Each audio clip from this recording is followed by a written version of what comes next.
Welcome back, students. In my last video, I taught you about non-cooperation movement, and today we are going to catch up civil disobedience movement.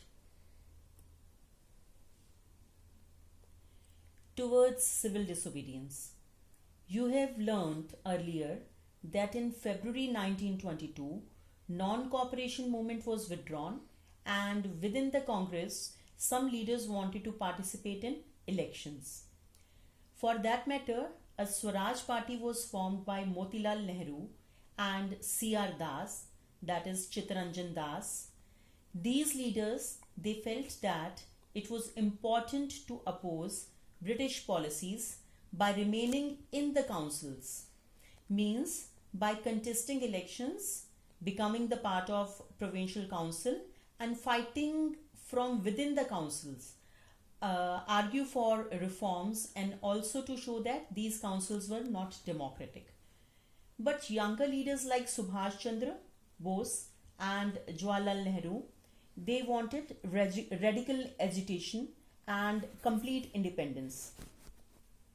In late 1920s, two important factors gave shape to Indian politics: the Great Economic Depression and falling of agricultural prices. It resulted in decline of demand of agriculture goods. It was difficult to sell harvest and pay revenue. At this time, a commission was set up under Sir John Simon to look into the functioning of constitutional system in India and suggest changes. The commission did not have any Indian member and all members were British. This thing led to demonstration by Congress and Muslim League. When commission arrived, it was greeted with slogan, "Simon, go back." Now, Lord Irwin, the Viceroy, he announced the offer of Dominion status.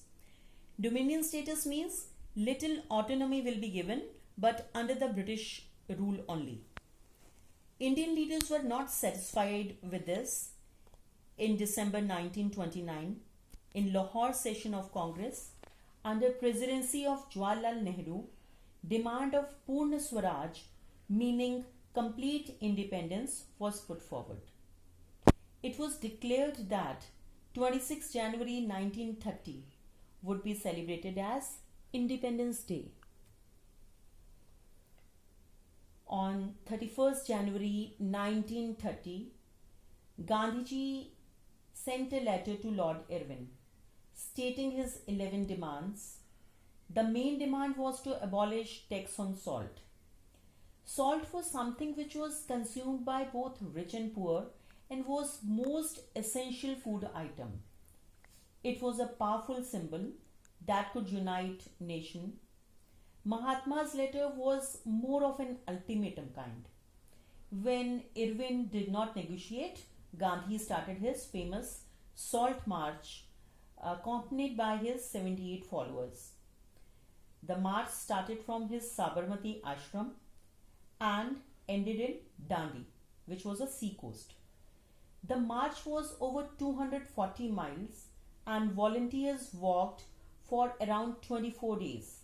It means approximately 10 miles they were covering in a day. On 6th April, he reached Dandi and symbolically Gandhi violated the salt law. This incident marked the beginning of civil disobedience movement. So people were demonstrating in front of government and salt factories. They were breaking salt laws. Foreign cloth was boycotted. Liquor shops picketed. Peasants refused to pay taxes. Forest laws were also violated. Abdul Ghaffar Khan, a disciple of Gandhi, was arrested in 1930. He was also known as Frontier Gandhi, as he was fighting Gandhi's fight in the border areas. A month later, Gandhi also was arrested. Industrial workers in Sholapur, they attacked municipal buildings, police posts, law courts, etc. There was brutal repression, peaceful satyagrahis were attacked, women and children beaten up, nearly 1 lakh people were arrested. It was at this time Gandhiji entered a pact with Lord Irwin on 5th March 1931. This was also called Gandhi-Irwin Pact. The main provisions of Gandhi-Irwin Pact were Gandhi, he had to take back the civil disobedience movement and had to give consent to participate in second round table conference in London, which was to be held in London. Congress had boycotted the first round table conference, and in return what they were going to do, they agreed that they would release all the political prisoners. This was a bargain. Gandhi called off civil disobedience movement and went to London, but negotiations broke down and he returned disappointed and relaunched the movement again. But in 1934 it lost its momentum after a year. The Patidars of Gujarat and Jats of Uttar Pradesh were active in the movement. They became enthusiastic supporters of civil disobedience movement, but they were deeply disappointed when the movement was called off in 1931. So when the movement was restarted in 1932, many of them, they refused to participate. The poor peasants joined variety of radical movements. Congress did not support no rent campaigns as it might upset rich peasants and landlords. The poor peasants, they often had variety of radical movements which were often led by socialist and communist to organize business interest. The Indian Industrial and Commercial Congress in 1920 and Federation of Indian Chamber of Commerce and Industries in 1927 was formed. Industrialists like Purushottam Das and G.D. Birla attacked colonial control over Indian economy and supported civil disobedience movement when it was first launched. They gave financial assistance and refused to buy and sell the goods, the foreign goods.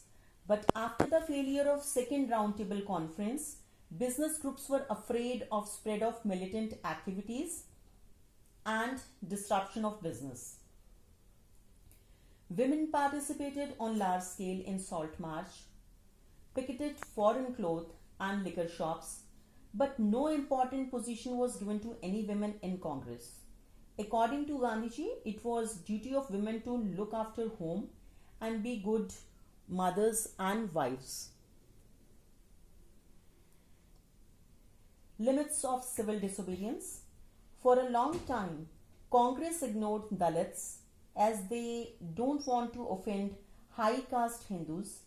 Gandhiji called Dalits as untouchables or Harijans or children of God. But Dalits wanted reserved seats in educational institutions and separate electorate that would choose Dalit member for legislative council.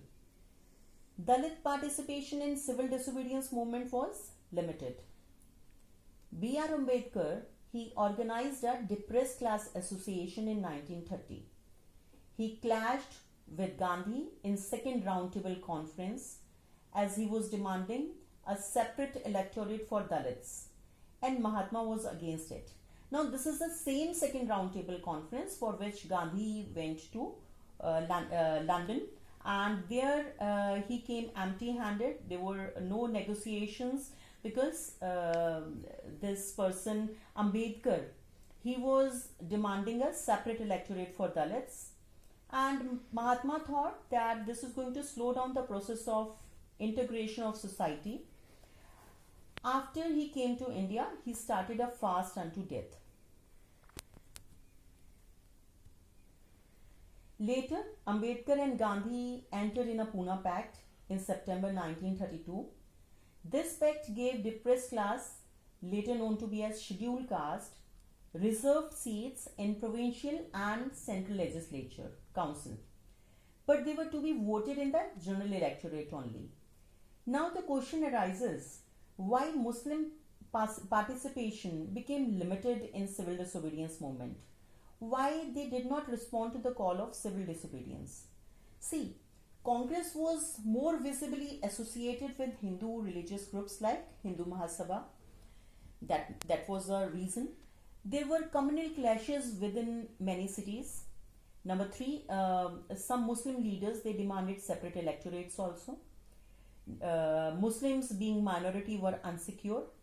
Jinnah, he demanded reservation of seats for Muslims in Central Assembly, and Congress was against it. But issue could not be resolved when Mr. Jaikar of Hindu Mahasabha, he opposed efforts of compromise.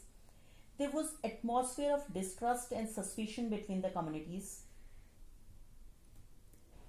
Now we will recapitulate civil disobedience movement. It was launched in 1930.